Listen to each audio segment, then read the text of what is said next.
الحمد لله رب العالمين، والصلاة والسلام على سيد الأنبياء والمرسلين وعلى آله وصحبه أجمعين ومن تبعهم بإحسان إلى يوم الدين. أما بعد، فأعوذ بالله من الشيطان الرجيم. بسم الله الرحمن الرحيم. قل بفضل الله وبرحمته فبذلك فليفرحوا هو خير مما يجمعون. وعن ابي موسى الاشعري رضي الله عنه قال قال رسول الله صلى الله عليه وسلم: ان من اجلال الله اكرام ذي الشيبه المسلم وحامل القران غير الغال فيه والجافي عنه، وإكرام السلطان المقصد، أو كما قال عليه الصلاة والسلام. صدق الله العظيم وصدق رسوله النبي الكريم، ونحن على ذلك لمن الشاهدين والشاكرين، والحمد لله رب العالمين. برادران محترم، عزیزان گرامی قدر، عزیز طلبہ، میرے معزز مکرم دینی اسلامی بھائیوں، میں اور آپ نہایت سعادت مند اور خوشبخت ہیں کہ اللہ تعالیٰ نے مجھے اور آپ کو قرآن کریم کی مناسبت سے منعقد ہونے والی اس بابرکت اور عظیم الشان مجلس میں شرکت کی سعادت عطا فرمائی. واقعات یہ ہمارے لیے نہایت خوش آئند بات ہے اور نہایت سعادت مندی اور خوشبختی کا مقام ہے. یہاں پر ابھی بہت مختصر تعداد میں طلبہ اور کچھ علماء کرام موجود ہیں. ویسے بات کرنے والے کا حال اور اس کی کیفیت بھی ہونی چاہیے کہ سامنے اگر ایک آدمی بھی بیٹھا ہو تو بات ایسی ہی کرے جیسے 1000 آدمی بیٹھے ہوں. ہمارے شیخ محترم حضرت مولانا محمد قمر الزمان صاحب الہ آبادی دعوت برکاتہ فرمایا کرتے ہیں کہ میرے شیخ حضرت شاہ وسیع اللہ صاحب الہ آبادی رحمۃ اللہ علیہ ایک چھوٹے سے کمرے کے اندر مجھے بہت ساری باتیں بیان کرتے تھے. نصائح کا ایک سیلاب ہوتا تھا اور بہت ساری علمی اور عرفانی باتیں ہوا کرتی تھی، لیکن حضرت فرماتے تھے کہ آج یہ بات میں اس چھوٹے سے کمرے میں کہہ رہا ہوں، یہ بات کمرے سے باہر ابھی کوئی نہیں سن رہا ہے، لیکن ایک وقت آئے گا کہ یہ باتیں دنیا کے کونے کونے میں پھیل جائیں گی. قلندر ہر سے بولے دینا بولے، قلندر جو کچھ کہتا ہے دیکھ کر کہتا ہے. اللہ تعالیٰ نے شیخ محترم حضرت مولانا محمد قمر الزمان صاحب الہ آبادی دعوت برکاتہ کو ایسی صحت عافیت اور طول عمر سے اللہ تعالیٰ نے نوازا. ماشاء اللہ، اللہ تعالیٰ ان کو مزید صحت دے، عافیت دے، قوت دے، ہمت دے، حوصلہ دے اور مزید دین متین کی نشر و اشاعت کے لیے قبول فرمائے کہ حضرت کے ذریعے حضرت شاہ وسیع اللہ صاحب کے علوم پوری دنیا میں پھیل گئے. بہرحال اصل تو بات کے اندر اخلاص ہونا چاہیے. میرے پاس وقت بہت مختصر ہے، مجھے آگے سفر بھی کرنا ہے، 10-15 منٹ کا وقت ہے. میں نے آپ کے سامنے خطبے میں ایک روایت پڑھی ہے جو امام ابو داؤد رحمۃ اللہ علیہ نے اپنے سنن میں نقل کی ہے، اور اسی طرح امام بیہقی، ابن خزیمہ وغیرہ محدثین نے اپنی کتابوں میں اس روایت کو نقل کیا ہے. حضرت ابو موسیٰ اشعری رضی اللہ عنہ فرماتے ہیں، یہ جلیل القدر صحابی ہیں. امام ذہبی رحمۃ اللہ علیہ نے سیر و اعلام النبلاء میں لکھا ہے کہ صحابہ کرام میں ابو موسیٰ اشعری رضی اللہ عنہ سے بہتر کسی کو آواز نہیں دی گئی، بہترین تلاوت کرتے تھے. یہاں تک کہ نبی کریم صلی اللہ علیہ وسلم نے ان سے متعلق فرمایا اعطی مزمارا من مزامیر آل داؤد، آل داؤد کو جو خوش الہانی دی گئی تھی، ایسی خوش الہانی اس کا کچھ حصہ ابو موسیٰ اشعری کو بھی دیا گیا. متعدد روایات ہیں. ایک روایت میں ہے کہ نبی کریم صلی اللہ علیہ وسلم اور ام المؤمنین حضرت عائشہ صدیقہ رضی اللہ عنہ ایک مرتبہ حضرت ابو موسیٰ اشعری رضی اللہ عنہ کے گھر کے پاس سے گزر رہے تھے. حضرت ابو موسیٰ تلاوت فرما رہے تھے تو آپ علیہ الصلوۃ والسلام اور حضرت عائشہ دونوں ان کی تلاوت سننے کے لیے ٹھہر گئے. دوسرے دن جب یہ بات ان کے سامنے بیان کی گئی تو حضرت ابو موسیٰ اشعری رضی اللہ عنہ نے کہا کہ اگر مجھے معلوم ہوگا لعبرت تحدیرا وشوقت تشویقا تو میں اور بھی بنا سوال کر اور بھی مزے لے کر تلاوت کر. نبی کریم صلی اللہ علیہ وسلم بھی اپنے صحابہ کی تلاوت کو سنتے تھے. اس سے یہ معلوم ہوا کہ جہاں تلاوت کرنا یہ نبی کریم صلی اللہ علیہ وسلم کی سنت ہے، وہیں پر کسی کی تلاوت کو سننا یہ بھی آپ علیہ السلام کی سنت ہے. بہرحال یہ روایت ہے حضرت ابو موسیٰ اشعری رضی اللہ عنہ اس روایت کو نقل فرماتے ہیں ان من اجلال اللہ، اللہ تعالیٰ کے اکرام میں سے یہ ہے، کیا ہے؟ اکرام بالشیبۃ المسلم، معمر بوڑھے جس کی داڑھی سفید ہو گئی ہے ایسے مسلمان شخص کا اکرام کرنا، بوڑھے مسلمان کا جس نے اسلام کے اندر اپنی عمر کی کئی بہاریں گزار دی، ایسے شخص کا اکرام کرنا یہ اللہ کے اکرام میں سے ہے، اللہ کی تعظیم میں سے ہے. اور دوسری بات ارشاد فرمائی وحامل القرآن غیر الغال فیہ والجاف عنہ، اور اللہ کے اکرام میں سے یہ ہے کہ حامل قرآن کا اکرام کیا جائے بشرطے کہ وہ قرآن میں غلو کرنے والا نہ ہو اور قرآن سے دور نہ ہوتا ہو. اور تیسری بات وَإِكْرَامَ ذِي السُّلْطَانِ الْمُقْسِطِ، انصاف پرور بادشاہ، حاکم، رئیس کا اکرام کرنا یہ بھی اللہ کے اکرام اور تعظیم میں سے. اس روایت میں تین باتیں نبی کریم صلی اللہ علیہ وسلم نے ارشاد فرمائی.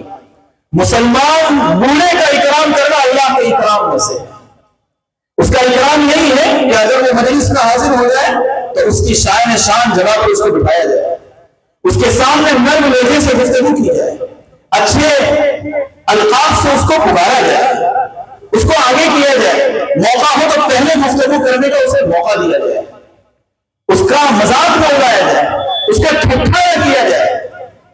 یہ ہے اکرام. خود اللہ رب العزت بھی بوڑھے کا اکرام فرماتا ہے. روایت میں آتا ہے کہ جس میں جو شخص اسلام میں بوڑھا ہوگا مجھے شرم آتی ہے کہ میں اس کو جہنم لاؤں. اللہ تعالیٰ بھی اکرام کرتے ہیں، مسلمان بوڑھے کا اکرام اللہ خود فرماتا ہے. ویسے روایت میں یہ بات بھی ہے کہ جب کسی شخص کو اللہ تعالیٰ 60 سال کی عمر میں دیتے ہیں یا وہ 60 سے متجاوز ہو جاتا ہے تو قیامت کے دن پھر اس کے پاس اس کی کوئی سبیل اور کوئی راستہ باقی نہیں رہے گا. یعنی وہ اللہ کے یہ نہیں کہہ سکتا کہ مجھے ہدایت حاصل کرنے کا، تقوی اختیار کرنے کا، دین کو سمجھنے کا موقع نہیں ملا تھا، میں تو توبہ کرنے والا تھا لیکن موقع نہیں ملا. روایت میں آتا ہے کہ جس کی عمر 60 سال یا اس سے زیادہ ہو گئی تو اب وہ اللہ کے یہاں معذور نہیں ہے، اللہ تعالیٰ اس کو پورا وقت دے چکے ہیں. وہاں تک کہ انسان کو اللہ کی جانب رجوع کر لینا ہی چاہیے. جو شیر جو ہوتا ہے نا وہ جب گناہ ہو جاتا ہے تو وہ شکار کرنا بند کر دیتا ہے، اس لیے کہ منہ دار نہیں ہوتے.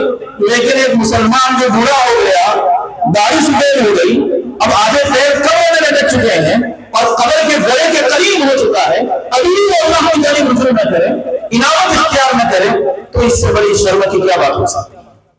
دو طرح کی روایت ہے. ایک روایت ایک واقعہ نقل کیا ہے امام خطیب بغدادی رحمۃ اللہ علیہ نے اپنی کتاب تاریخ بغداد میں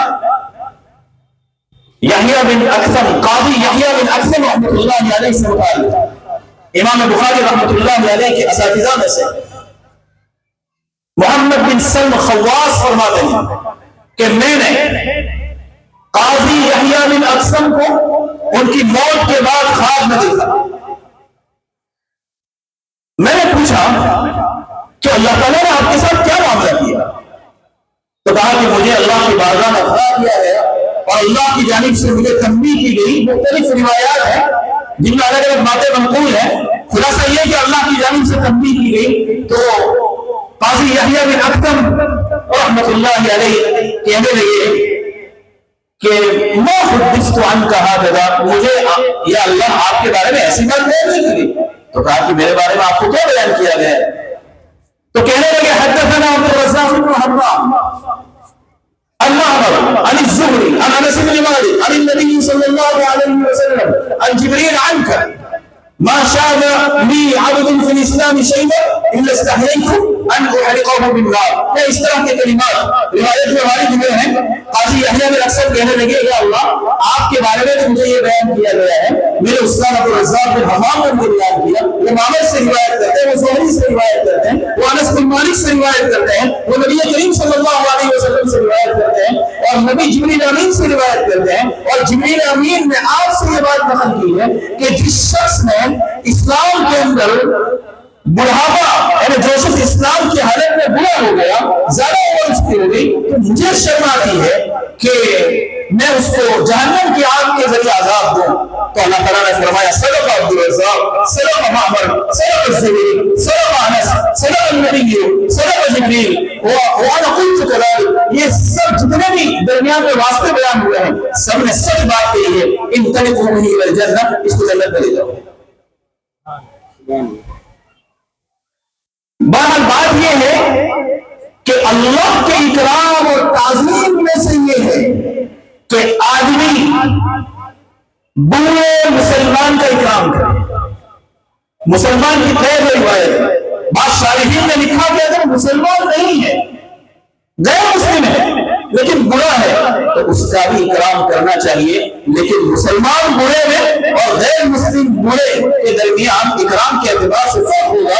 اگر مسلمان برا ہے اس کا اکرام زیادہ کیا جائے گا, مسلمان نہیں ہے لیکن برا ہے تو نفس برا ہونے کی وجہ سے, نفس کبر سن کی وجہ سے اس کا بھی اکرام کیا جائے گا. اور دوسری بات اس روایت میں بیان کی گئی وہ حامل قرآن, حامل قرآن کا اکرام کرنا, یہ بھی اللہ کے اکرام میں سے ہے. یہ جو مجلس منعقد ہوئی ہے وہ اسی مناسبت سے منعقد ہوئی ہے. 9 بچوں نے قرآن کریم مکمل کیا, ان کی تکمیل ہوگی آپ کے سامنے. آج وہ بڑے خوش ہیں اور بڑی فرحت اور شادمانی کا مقام ہے ان کے لیے. تو ان کا یہ جو اکرام مدرسے کی جانب سے کیا جا رہا ہے, حاضرین کی جانب سے جو ان کا اکرام کیا جائے گا, روایت میں ہے کہ یہ اللہ کا اکرام ہے, اس لیے کہ اللہ کے کتاب کے حاملین کا اکرام کر رہے ہیں. یوں سمجھ لیجیے کہ آپ اللہ کا اکرام کر رہے ہیں, اللہ کی تعظیم کر رہے ہیں. خود نبی کریم صلی اللہ علیہ وسلم نے اپنی زبان سے اور اپنے عمل سے حامل قرآن کا اکرام فرمایا. زبان سے بھی, قولن بھی اور فعلن بھی. قولن کو یہ کہا کہ قیامت کے دن کہا جائے گا حامل قرآن کو اقرأ کما کنت تتلو فی الدنیا, پڑھتا جا اور چلتا جا جیسا کہ تو ٹھہر ٹھہر کے دنیا میں پڑھتا تھا. اور بعض روایات میں ہے کہ یہ جو حامل قرآن اور حافظ قرآن ہے, اس کے والدین کو اللہ تعالیٰ تاج پہنائیں گے. ضوءه مثل ضوء الشمس, اس کی روشنی سورج کی روشنی کی طرح ہوگا. اور ایک روایت میں یہ بھی ہے وہ کسیۃ حلیتین, والدین کو اللہ تعالیٰ 2 ایسے جوڑے پہنائیں گے تو دنیا والے ان جوڑوں کی قیمت نہیں لگا سکتے. ایسے بہترین جوڑے, ظاہر سی بات ہے وہ جنت کے جوڑے ہیں, اور قیمت لگا سکتا ہے اس کا. مانا آئے مراد ولا يكون انسانیات ولا خطر على قلب بشر, ایسی چیزیں ہوں گی جنت میں کہ کبھی کسی آنکھ میں دیکھی نہیں, کبھی کسی کان میں سنا نہیں, اور کبھی کسی انسان کے دل پر اس کا تصور نہیں گزرا. تو حامل قرآن کا اکرام نبی کریم صلی اللہ علیہ وسلم نے اپنے زبان سے فرمایا اور عمل سے بھی اس کو ثابت کیا. اور وہ اس طرح مختلف روایات ہیں. غزوہ احد کے موقع پر بہت سارے صحابہ شہید ہو گئے, تو اللہ کے رسول صلی اللہ علیہ وسلم گڑھا کھودتے تھے اور ایک ساتھ کئی صحابہ کو دفن کیا جاتا تھا.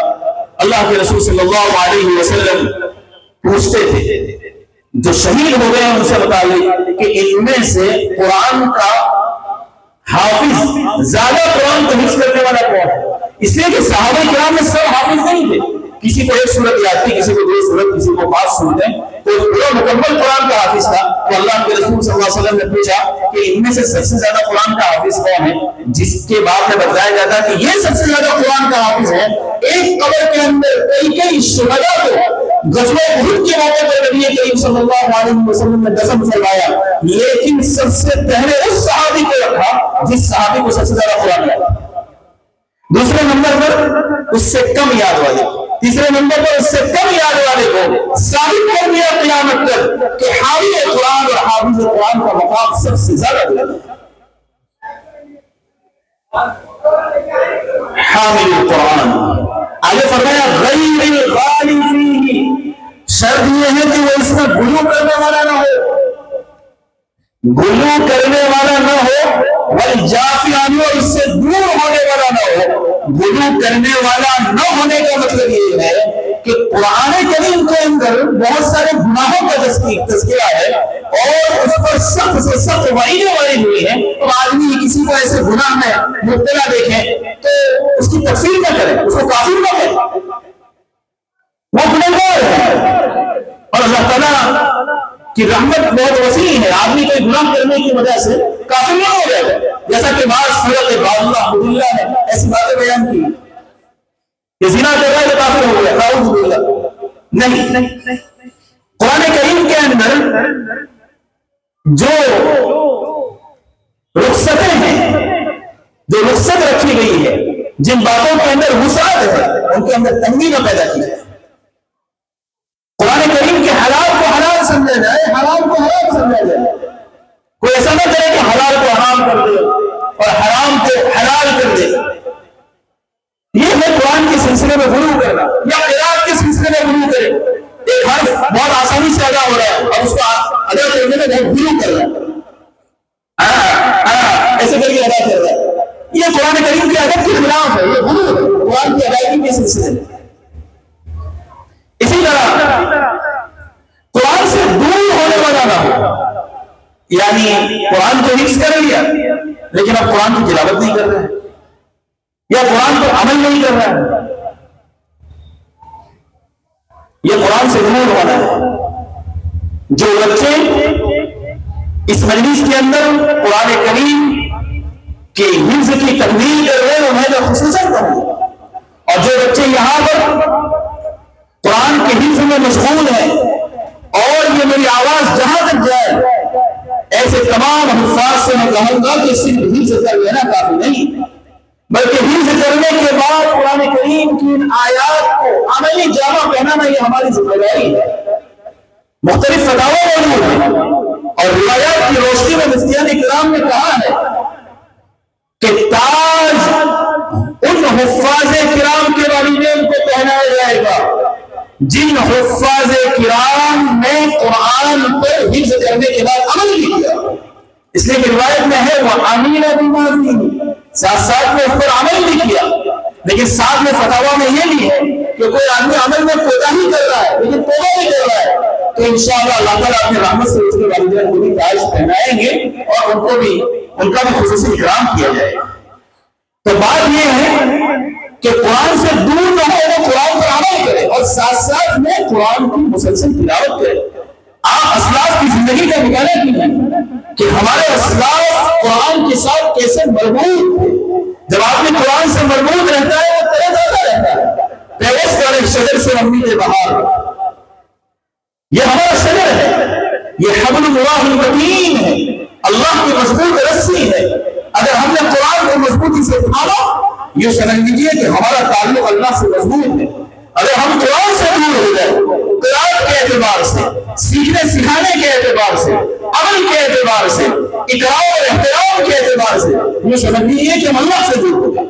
اگر اس دنیا کے اندر ہمیں اللہ سے جوڑنے والی اگر کوئی چیز ہے تو یہ قرآن کریم ہے، یہ حبل اللہ المتین ہے، یہ رسی ہے، اس کا ایک سرا ہمارے ہاتھ میں ہے، دوسرا سرا اللہ کے پاس ہے۔ اس کو مضبوطی سے تھامو اور اللہ تک پہنچ جاؤ۔ میرے بھائی قرآن کی تلاوت کا اہتمام کرو، آگے رمضان کا نہیں آ رہا ہے، ابھی سے قرآن کی تلاوت کا اہتمام کیجیے اور رمضان میں کثرت سے تلاوت کیجیے۔ مختلف واقعات ہمارے اسلاف کے سلسلے میں آپ نے بہت کچھ سن رکھا ہوگا، امام بخاری رحمۃ اللہ علیہ اتنے بڑے امام، اتنے بڑے محدث، لیکن ان سے متعلق ہے کہ رمضان میں روزانہ ایک قرآن ختم فرماتے ہیں اور تراویح کے اندر ہر 3 دن میں قرآن ختم فرماتے ہیں۔ آج کون ہے جو اس کی ہمت رکھتا ہے؟ ایک قرآن بھی مکمل نہیں کر پاتے۔ ہماری جو عوام بیٹھی ہے، ہمارے جو طلبہ بیٹھے ہیں، تراویح کے سلسلے میں، قرآن پڑھنے کے سلسلے میں بڑی کوتاہی کرتے ہیں۔ میرے بھائیو، نشاط سے اور رغبت سے کام لیں۔ جب رمضان کا مہینہ آتا، محدث کبیر امام الزہری رحمۃ اللہ علیہ اس موقع پر فرماتے کہ رمضان میں تو تلاوت القرآن و اطعام الطعام دو ہی کام ہوں گے، کھلاؤ لوگوں کو اور قرآن کی تلاوت کرو۔ امام ابو حنیفہ رحمۃ اللہ علیہ پورے سال روزانہ ایک قرآن ختم فرماتے، رمضان کے اندر ہر روز میں 2 قرآن ختم فرماتے، ایک رات میں اور ایک دن میں۔ اور بھی مختلف حضرات کے واقعات شیخ حفراوی سے متعلق بیان کیا گیا ہے کہ وہ رمضان میں 100 قرآن ختم فرماتے تھے۔ میں خود ایسے لوگوں کو جانتا ہوں جو آج بھی روزانہ ایک قرآن ختم فرماتے ہیں، اور رمضان کے اندر میری ٹچ میں اور میرے تعلقات میں ایسے لوگ موجود ہیں جو رمضان میں کوئی 20 ختم کر رہا ہے، کوئی 25 ختم کر رہا ہے، کوئی روزانہ ایک قرآن ختم کر رہا ہے۔ اور ہمارے بزرگوں میں صاحب فضائل اعمال، صاحب اوقاف المسالک حضرت شیخ زکریا شیخ الحدیث محدث کاغذی رحمۃ اللہ علیہ کے باب میں یہ بات مشہور ہے کہ اپنی زندگی کے آخری کئی سالوں تک آپ کا یہ معمول رہا کہ رمضان میں روزانہ ایک قرآن مکمل ختم فرماتے تھے۔ یہ وہی شخص کر سکتا ہے جو ایک ایک منٹ کو تول کر استعمال کرے۔ تو یہ جو قرآن کی مناسبت سے مجلس ہے، اس میں خاص طور پر ہمارے جو حفاظ ہیں ان سے خصوصی طور پر کہوں گا کہ قرآن آپ نے حفظ کر لیا، کثرت سے اس کی تلاوت کریں، کثرت سے پڑھیں، اس کے ذریعے قرآن مضبوط بھی ہوگا، یاد بھی ہوگا اور اللہ کا قرب بھی ملے گا۔ لا الہ الا اللہ محمد رسول اللہ یہ افضل ذکر ہے، اور اس کے بعد اگر کوئی افضل ذکر ہے تو وہ قرآن کریم کی تلاوت ہے۔ تو نمبر 1 مسلمان بوڑھے کا احترام کرنا اللہ کا احترام، اور حامل قرآن کا احترام کرنا بشرطے کہ وہ قرآن کے سلسلے میں غلو کرنے والا نہ ہو، قرآن سے دور نہ ہوتا ہو، یہ بھی اللہ کا احترام ہے۔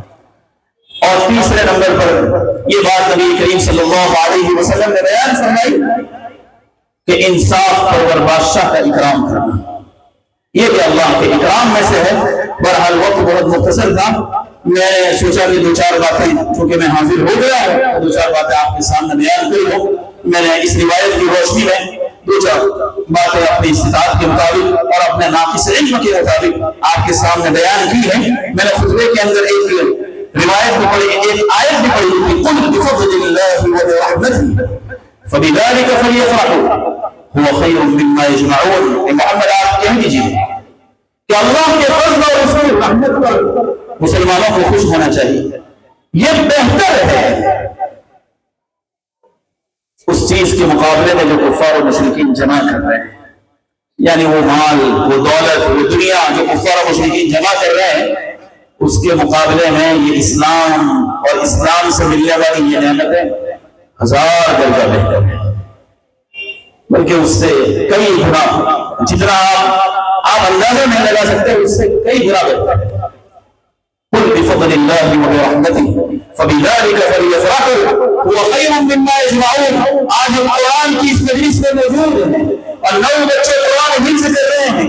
ایک طرف دنیا ہے جو مال اور دولت کو جمع کرنے میں لگی ہوئی ہے، کوئی کسی دنیاوی کام میں ہے، کوئی کہیں گھوم رہا ہے، کوئی کہیں سیر سپاٹا کر رہا ہے، کوئی اپنے گھر والوں کے ساتھ کہیں گھومنے کے لیے گیا ہوا ہے، کوئی اپنی فیکٹری میں کام کر رہا ہے، کوئی ہے کہ وہ پنچر بنا رہا ہے، کوئی ہے کہ نہ معلوم ہو کیا کیا دنیاوی مشغولیات میں لوگ لگے ہوئے ہیں۔ اللہ کا فضل ہے کہ اللہ نے ان طلباء کے ہاتھ میں قرآن دیا ہے، اور یہ ہمارے 9 خوشبخت اور سعادت مند طلباء قرآن کریم مکمل اپنے سینے میں لیے ہوئے ہیں، اور آج اس مناسبت سے اور اس جلسے کے اندر اپنے حفظ کی تکمیل کر رہے ہیں۔ یہ دنیا جا رہی ہے مال و دولت کی طرف اور دنیا کی رانائیوں کی طرف، زیب و زینت کی طرف، ان کا یہاں پلنا اور قرآن کو حفظ کرنا یہ دنیا و ما فیہا سے ہے۔ یہ بہتر ہے۔ ایک طویل حدیث حضرت عمر بن خطاب رضی اللہ عنہ کے مرتبہ نبی کریم صلی اللہ علیہ وسلم کی خدمت میں حاضر ہوئے تو دیکھا کہ اللہ کے رسول صلی اللہ علیہ وسلم کا جو بستر ہے وہ کھجور کی چھال کا تکیہ ہے، اس کے اندر کھجور کی چھال بھری ہوئی ہے۔ حضرت عمر فرماتے کہ میں نے دیکھا کہ بستر جو ابھرا ہوا تھا کھجور کا بنا ہوا، آپ علیہ السلام کے پہلو پر اس کے نشانات پڑ گئے ہیں، اور جو تکیہ ہے اس کے اندر کھجور کی چھال بھری ہوئی ہے۔ پورے کمرے کے اندر نگاہ پھرا کر دیکھا تو 3 چمڑے لٹکے ہوئے اور کچھ نہیں تھا۔ یہ کس کے کمرے کی اور کس کے بستر کی اور کس کے تکیے کی بات ہو رہی ہے؟ یہ وہ شخصیت ہے جس کے لیے دنیا بنائی، جو سید الاولین والآخرین ہے، جو سید الانبیاء ہے، جو خاتم النبیین ہے، جو ہمارے رسول ہے، جو ہمارے سرکار ہے۔ اگر وہ چاہتے تو آسمان سے اللہ کے ذریعے اور اللہ سے دعا کر کے نعمتیں نازل کروا سکتے ہیں۔ اگر وہ چاہتے تو مکہ مکرمہ میں مدینہ منورہ میں دعا کر کے طرح طرح کے باغات لگا سکتے تھے، لیکن آپ نے اس کو پسند نہیں کیا۔ اللہم احیینی مسکینا، میں مسکنت کی حالت میں اور ایسی یہ نارمل زندگی گزارنا چاہتا ہوں، مجھے موت کی اس حالت دے دیجیے اور ایسے ہی معمولی لوگوں کے ساتھ میرا حشر کیجیے۔ یہ دعا نبی کریم صلی اللہ علیہ وسلم نے فرمائی۔ حضرت عمر فرماتے دیکھا بستر کھجور کا، تکیے میں کھجور کی کھالیں بھری ہوئی ہیں، پہلو کے اندر نشانات پڑ گئے اور پورے کمرے کے اندر 3 کھالیں لٹکی ہوئی ہیں۔ میں نے کہا اللہ کے رسول دعا کر دیجیے کہ اللہ آپ کی امت پر بھی فراخی کر دے۔ یہ فارس و روم اور وہاں کے بادشاہ اتنے فراخی میں ہیں اور اتنے ایسے دیش کے اندر زندگی گزار رہے ہیں، حالانکہ وہ تو کفر کرتے ہیں، شرک کرتے ہیں، اللہ کا انکار کرتے ہیں، اللہ کو نہیں مانتے ہیں۔ اللہ کے رسول دعا کر دیجیے۔ اللہ کے رسول صلی اللہ علیہ وسلم نے فرمایا افی شک انت یا ابن الخطاب، اے ابن خطاب ابھی بھی تم شک میں ہو؟ لہم فی الدنیا ولنا فی الآخرہ، یہ سب جو نعمتیں آپ کو جو نظر آ رہی ہیں وہ ان کے لیے دنیا میں، ہمارے لیے سب نعمتیں آخرت میں رکھی ہوئی ہیں۔ اللہ نے سب کچھ ہمارے لیے آخرت میں رکھا ہے۔ دنیا کے اندر یہ سب زیب و زینت اور رعنائی جو آپ کو نظر آتی ہے کہیں کہیں پر، میرے بھائیو یہ سب دھوکے کا گھر ہے، یہ مچھر کا پر ہے، یہ مکڑی کا جالا ہے، یہ سب فنا ہونے والی چیزیں ہیں۔ ایک مرتبہ ایک نرم کپڑا نبی کریم صلی اللہ علیہ وسلم کی خدمت میں آیا، ایک رومال، تو صحابہ چونکہ بہت سیدھے سادے تھے، وہ ایسے اچھی اچھی چیزیں دیکھتے نہیں تھے۔